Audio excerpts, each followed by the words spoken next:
മച്ചാൻസ് മീഡിയയുടെ പുതിയൊരു വീഡിയോയിലേക്ക് സ്വാഗതം. നമ്മൾ ഇന്നൊരു അന്വേഷണത്തിലേക്കാണ് പോകുന്നത്. നമുക്ക് ഒരുമിച്ച് അന്വേഷിക്കാം. ദൈവങ്ങൾ ഉണ്ടോ എന്ന് അന്വേഷിക്കുന്നവരുണ്ടാവും, അതുപോലെ തന്നെ ദൈവവചനങ്ങൾ പ്രചരിപ്പിക്കാനുള്ള മാർഗ്ഗങ്ങൾ അന്വേഷിക്കുന്നവരുണ്ടാവും. എന്നാൽ ദൈവങ്ങൾ നമ്മളെ കബളിപ്പിക്കുന്നുണ്ടോ എന്നുള്ളതാണ് നമ്മൾ ഇന്ന് അന്വേഷിക്കുന്നത്. ഒരുപക്ഷെ ഈ വീഡിയോയുടെ അവസാനം അങ്ങനെ ഉണ്ട് എന്ന് നിങ്ങൾക്ക് സമ്മതിക്കേണ്ടി വരും. ദൈവങ്ങളെന്ന് നമ്മൾ വിളിക്കുന്ന ചിലർ, ദൈവത്തിൻ്റെ കൈ എന്ന് നമ്മൾ വിശ്വസിക്കുന്ന ചിലർ, അങ്ങനെയുള്ളവർ, അതെ ഡോക്ടർമാർ. ആ ഡോക്ടർമാർ നമ്മളെ പറ്റിച്ചുണ്ടാക്കുന്ന പൈസയുടെ വലിപ്പം അതറിയാനുള്ള ഒരു അന്വേഷണമാണ് നമ്മൾ ഇന്ന് നടത്തുന്നത്. ഞാൻ ആമുഖം അധികം ദീർപ്പിക്കുന്നില്ല, നമുക്ക് കാര്യത്തിലേക്ക് കടക്കാം. ഒരു പാവപ്പെട്ട അച്ഛൻ, അമ്മ മരിച്ചുപോയ കുഞ്ഞിന് അമ്മയുടെ സാമീപ്യം കൂടി അറിയിക്കേണ്ടി വരുന്ന ഒരു പാവപ്പെട്ട അച്ഛൻ, അതിലുപരി ആ പെൺകുഞ്ഞ് ഒരു മിണ്ടാപ്രാണിയാണെന്ന് അറിയുന്നവരാണ് ഒരു കരളിരിക്കുന്ന കാഴ്ചയായി അച്ഛനും മകളും മാറുന്നത്. നമുക്ക് അച്ഛനോട് തന്നെ ചോദിക്കാം, എന്ത് അസുഖമായിട്ടാണ് കുഞ്ഞിനെ നിങ്ങൾ കൊണ്ടുവരുന്നത്? മോള് ബാത്റൂമിലൊന്ന് വീണായിരുന്നു, അപ്പം കൈക്ക് നീര് വന്നപ്പം കൊണ്ടുവന്നാ. അതെ, ഡോക്ടർ എന്ത് പറഞ്ഞു? ഡോക്ടർ നീരുള്ളത് കൊണ്ട് എക്സ്റേ എടുക്കണമെന്നോ? ആ നീരുള്ള ഭാഗത്തിൻ്റെയോ? നിങ്ങൾ നോക്കൂ, ആ കുഞ്ഞിൻ്റെ കൈയുടെ എക്സ്റേ അത് മൂന്നാമതാണ് ഇവിടെ എഴുതിയിരിക്കുന്നത്. ബാക്കി എത്ര എക്സ്റേസ് എഴുതിയിട്ടുണ്ടോ നിങ്ങൾ തന്നെ നോക്കൂ. ആ കുഞ്ഞിൻ്റെ ശരീരത്തിൽ എവിടെയൊക്കെ എല്ലുണ്ടോ അവിടെ എല്ലാം, അതിൻ്റെ എല്ലാം എക്സ്റേ എടുക്കാനാണ് ഡോക്ടർ എഴുതി കൊടുത്തിരിക്കുന്നത്. അതുപോലെ തന്നെ ഈ പേപ്പർ നോക്കൂ, ഇതിൽ CT സ്കാൻ, തലയുടെ CT സ്കാൻ എടുക്കുക. കയ്യിലൊരു ചെറിയ നീരായി വന്ന കുഞ്ഞിൻ്റെ ശരീരത്തിൻ്റെ എല്ലാ ഭാഗത്തിൻ്റെ എക്സ്റേ എടുക്കുന്നു എന്നതിലുപരി തലയുടെ CT സ്കാൻ ഉൾപ്പെടെ എടുക്കുന്നു.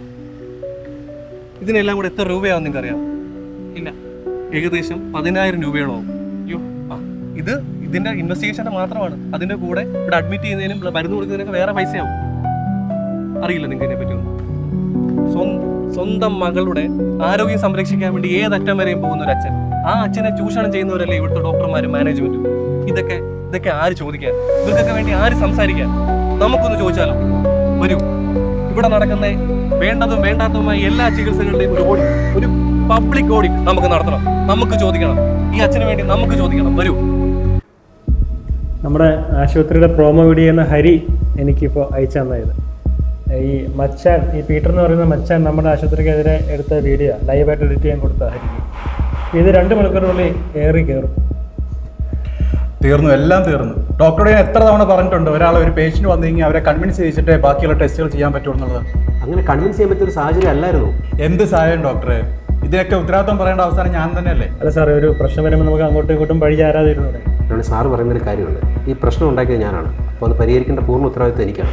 ഞാൻ കാരണം ഈ ആശുപത്രിക്ക് എന്തെങ്കിലും പ്രശ്നം ഉണ്ടായാൽ പിന്നെ ഞാനിവിടെ കാണില്ല. താനിവിടുന്ന് പോയി കഴിഞ്ഞാൽ ഞങ്ങളുടെ പ്രശ്നം തരുന്നത് എന്തെങ്കിലും പ്രോബ്ലം ഉണ്ടായി കഴിഞ്ഞാൽ താനിവിടുന്ന് മുങ്ങുന്നല്ല അതിനർത്ഥം. കാരണം ഞാൻ അങ്ങനെ ഉദ്ദേശിച്ചത് ഒന്ന് പറഞ്ഞ് മനസ്സിലാക്കാം. സാറേ, PR കാണുന്ന വേളം വെക്കുന്നു. ആരെ? പീറ്റർ എന്നാ പറഞ്ഞേ? അരുണേ, ഇത് അവൻ തന്നെയാണ്. അവൻ എത്ര പ്രൊവോക്ക് ചെയ്ത് സംസാരിച്ചു കഴിഞ്ഞാലും നമ്മുടെ കയ്യിൽ നിന്നായിട്ട് വിട്ടുപോകരുത്. അവൻ ഉറപ്പായിട്ട് റെക്കോർഡ് ചെയ്യുന്നുണ്ടാവും.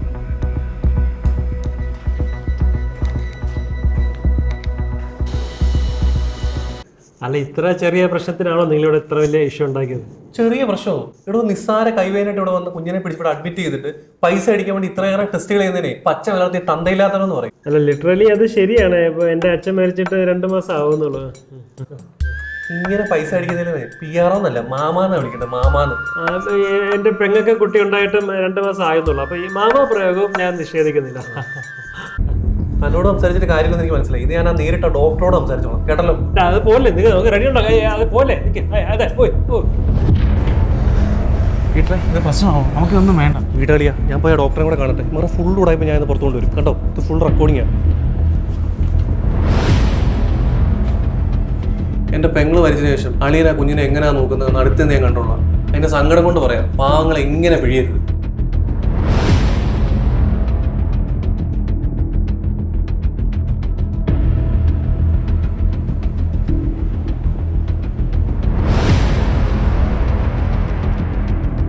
സാറേ, ഇത് പ്രശ്നമാവും, അറസ്റ്റ് ഉണ്ടാവുമെന്നാണ് അറിഞ്ഞത്.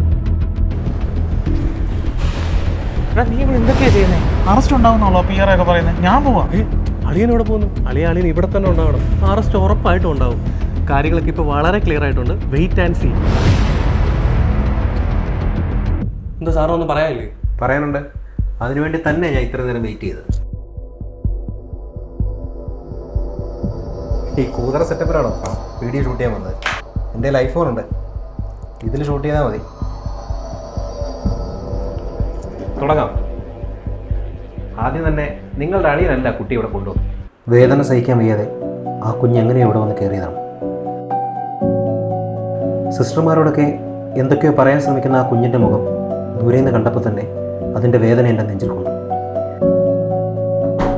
എൻ്റെ ക്യാബിനിലിരുത്തി ഞാൻ കാര്യങ്ങൾ ചോദിക്കുന്നതിൻ്റെ ഇടയിലേക്കാണ് അയാൾ കയറി വന്നത്.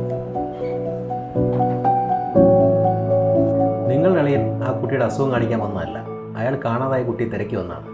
അതുകൊണ്ട് തന്നെയാണ് അയാൾ വരുന്നതിന് മുമ്പ് ഞാൻ ഈ എക്സ്റേ എടുപ്പിച്ചത്. ഈ എക്സ്റേയിലെ ഫ്രാക്ചർ കണ്ടപ്പോൾ തന്നെ എനിക്ക് മനസ്സിലായി അയാൾ പറയുന്ന ഹിസ്റ്ററിയും ഇതുമായി യാതൊരു ബന്ധവുമില്ല. എനിക്കൊന്നും മനസ്സിലാവുന്നില്ല. എൻ്റെ നിഗമനം ശരിയാണെങ്കിൽ ഞങ്ങൾ ഓർത്തോപെഡിഷന്മാരുടെ ഭാഷയിൽ ഇതിനെ ഡിഫൻസ് ഫ്രാക്ചർ എന്ന് പറയും. അതായത് ഒരു അടി കിട്ടുമ്പോൾ റിഫ്ലക്സിൻ്റെ ഭാഗമായി നമ്മളത് തടയുമ്പോൾ ഉണ്ടാകുന്ന ഫ്രാക്ചറാണ്. എൻ്റെ സംശയം ശരിവെക്കുന്ന രീതിയിൽ ഞാൻ എടുത്ത എക്സ്റേകളിലും സമാനമായ ഫ്രാക്ചറിൻ്റെ അവശേഷിപ്പുകളുണ്ടായിരുന്നു. ആ കുഞ്ഞിനോടുള്ള ക്രൂരത വളരെ നാളായി തുടങ്ങിയാണെന്ന് ബോധ്യപ്പെടുത്താൻ ആ കുഞ്ഞിൻ്റെ സംസാരമോ ശബ്ദമൊന്നും ഞങ്ങൾ ഓർത്തോപെഡിഷന്മാർക്ക് വേണ്ട. ആ കുഞ്ഞിന് ഞങ്ങളോട് സംസാരിക്കാനുള്ളത് ഈ എക്സ്റേകൾ വഴിയാണ്.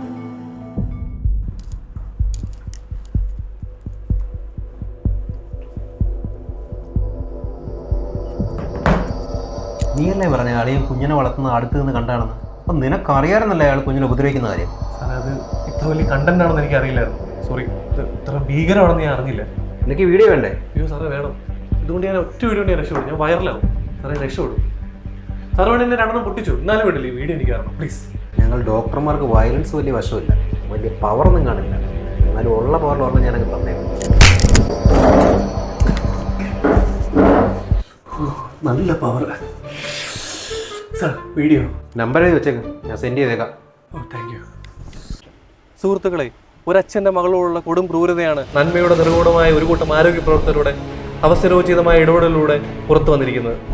കുട്ടിയുടെ പുനരധിവാസത്തിനുള്ള ക്രമീകരണങ്ങളും ഇവരുടെ നേതൃത്വത്തിൽ തന്നെ പുരോഗമിക്കുകയാണ്.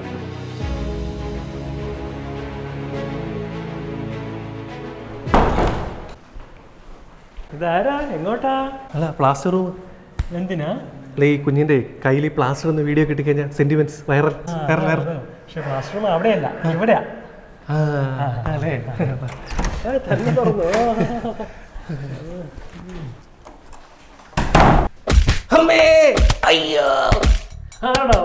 ആണോ? ഞാൻ തന്നെ. നീ എന്നെ മരിച്ചുപോയി അച്ഛന് പറയല്ലോ. അയ്യോ, ഇടിക്കുന്നു. എക്സ്ട്രാ വേണം.